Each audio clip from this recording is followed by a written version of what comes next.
Finally माता सीता, जिन्होंने महाकाली का रूप लेकर सहस्त्रमुख रावण का वध कर दिया है, पर सहस्त्रमुख रावण मरने के बाद फिर से जिंदा कैसे है और साथ ही श्रीमद् रामायण की आने वाली कहानी क्या रहने वाली है, इन सारी बातों को आज की इस वीडियो में जानते हैं। जैसा कि श्रीमद् रामायण के आज के एपिसोड में हमने देखा, श्री राम और सहस्त्रमुख रावण का युद्ध चलता है और श्री राम जितने भी सहस्त्रमुख रावण के ऊपर वार करते हैं, उन वारों का असर सहस्त्रमुख रावण पर नहीं होता है। अब यहाँ पर सहस्त्रमुख रावण, जो कि अपने पास का सबसे खतरनाक अस्त्र जिसे वह प्रकट करता है और वह श्री राम के ऊपर वार करने ही वाला था, पर हम देखते हैं कि वहाँ पर एकदम से तेज हवा चलने लग जाती है और युद्ध भूमि में हनुमान जी, जो कि माता सीता को लेकर युद्ध भूमि में आ जाते हैं। फिर युद्ध भूमि में आते ही माता सीता श्री राम को देखती है, वो भी कई वर्षों के बाद। अब यहाँ पर माता सीता और श्री राम, जो कि कई वर्षों के बाद मिल रहे थे,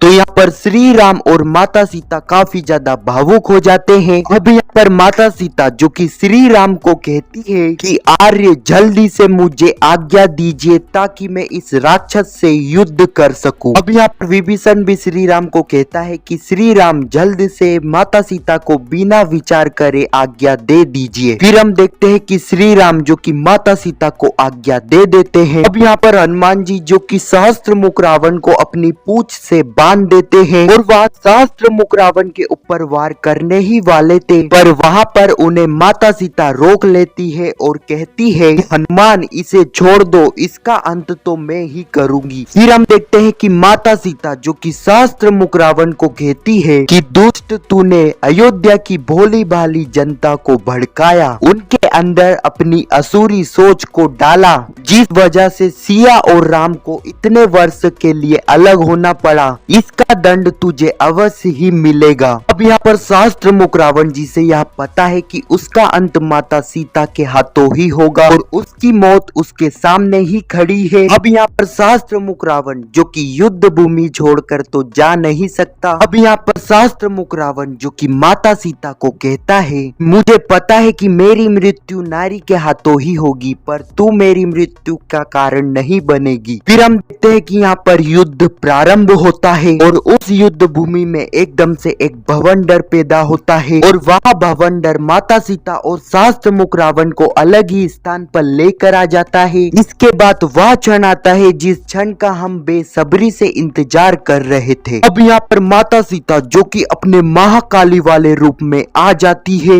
अब माता सीता का महाकाली वाला रूप देखकर सहस्त्रमुख रावण, जो कि भयभीत हो जाता है, क्योंकि उसके सामने और कोई नहीं बल्कि उसकी मौत खड़ी थी। अब यहाँ पर मैं आपको एक बात बता दूं कि जिस भवंडर के अंदर माता सीता और सहस्त्रमुख रावण है, उस भवंडर के अंदर से कोई एक जना ही निकलेगा, यानी कि यहाँ पर एक जने की मौत होगी और एक जना इस भवंडर से निकलेगा। अब यहाँ पर हम देखते हैं कि सहस्त्रमुख रावण, जिसके पास कोई चारा नहीं बचा था, अब यहाँ पर महाकाली, जो कि सहस्त्रमुख रावण को कहती है कि दुष्ट, तूने एक नारी के ऊपर लालछन लगाए थे, अब मैं तेरा अंत करके इस ब्रह्मांड को शिक्षा दूंगी कि जो कोई भी तेरे जैसा कर्म करता है, उसका सामना स्वयं महाकाली से होता है। यहाँ पर सहस्त्रमुख रावण, जो कि अपने शस्त्रों से महाकाली के ऊपर वार करता है, तो महाकाली ठहरी तो महाकाली, उन्हें कहा सहस्त्रमुख रावण के वारों से कुछ होने वाला था। हम देखते हैं कि सहस्त्रमुख रावण जितने भी महाकाली के ऊपर वार करता है, उन वारों का असर महाकाली के ऊपर होता ही नहीं है। अब यह सारी चीज देखकर सहस्त्रमुख रावण, जो कि भयभीत हो जाता है और वह अपने 1000 सर को उत्पन्न करता है। फिर हम देखते हैं कि सहस्त्रमुख रावण के साथ वहाँ पर 1000 सहस्त्रमुख रावण और आ जाते हैं। अब यहाँ पर देवी सीता, जो कि महाकाली के रूप में होती है,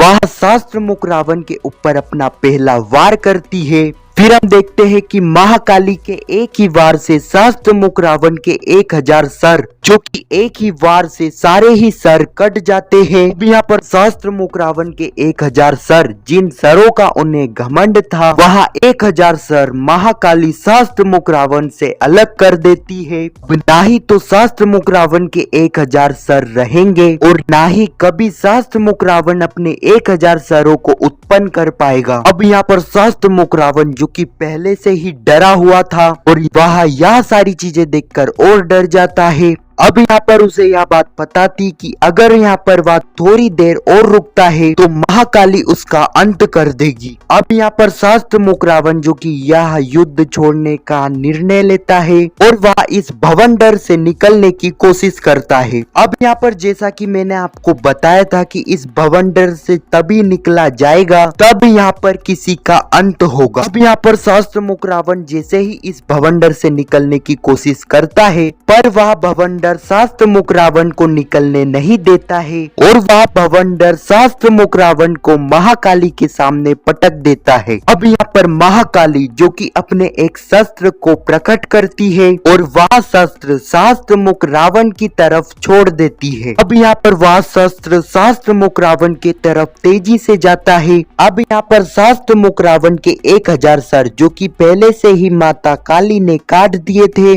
अब यहाँ पर सहस्त्रमुख रावण का जो एक सर बचा था वह सर भी कट जाता है और सहस्त्रमुख रावण का यहाँ पर अंत हो जाता है। अब यहाँ पर देवी सीता अपने असली रूप में आ जाती है। अब दोस्तों जैसा कि हमने श्रीमद् रामायण के लेटेस्ट प्रोमो में देखा कि यहाँ पर सहस्त्रमुख रावण का वध तो हो चुका है पर सहस्त्रमुख रावण की सोच अभी भी जिंदा है। मतलब यहाँ पर सहस्त्रमुख रावण जो कि मर चुका है लेकिन यहाँ पर सहस्त्रमुख रावण मर कर भी जिंदा हो चुका है। अब जब तक सहस्त्रमुख रावण की सोच जिंदा रहती है वह सोच कभी भी राम राज्य बनने नहीं देगी। अब दोस्तों यहाँ पर माता सीता और श्री राम किस तरह सहस्त्रमुख रावण की इस सोच का सामना करते हैं और किस तरह इस सोच का अंत होता है। अब ये सारी चीजें तो हमें आने वाले एपिसोड में ही देखने को मिलेगी। अब आने वाले एपिसोड जो कि काफी ज्यादा इंटरेस्टिंग रहने वाले हैं और आने वाले एपिसोड में यह देखना काफी ज्यादा इंटरेस्टिंग रहेगा कि सहस्त्रमुख रावण की सोच जो कि अभी भी जिंदा है उस सोच का श्री राम अंत कर पाते हैं या फिर नहीं। वैसे दोस्तों आपको क्या लगता है कि क्या श्री राम सहस्त्रमुख रावण की इस सोच का अंत कर पाएंगे या फिर नहीं? आपको क्या लगता है अपनी राय नीचे कमेंट सेक्शन में जरूर बताना और कमेंट सेक्शन में जय श्री राम अवश्य लिखना।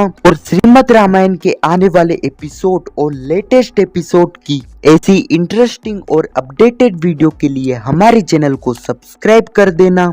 हमारे चैनल पर आपको श्रीमद् रामायण की ऐसी इंटरेस्टिंग वीडियो मिलती रहती है। और दोस्तों श्रीमद् रामायण के आने वाले एपिसोड जो कि काफी ज्यादा इंटरेस्टिंग रहने वाले हैं उन एपिसोड को देखने के लिए आप कितने ज्यादा एक्साइटेड हो नीचे कमेंट सेक्शन में जरूर बताना। जब तक के लिए जय जय श्री राम।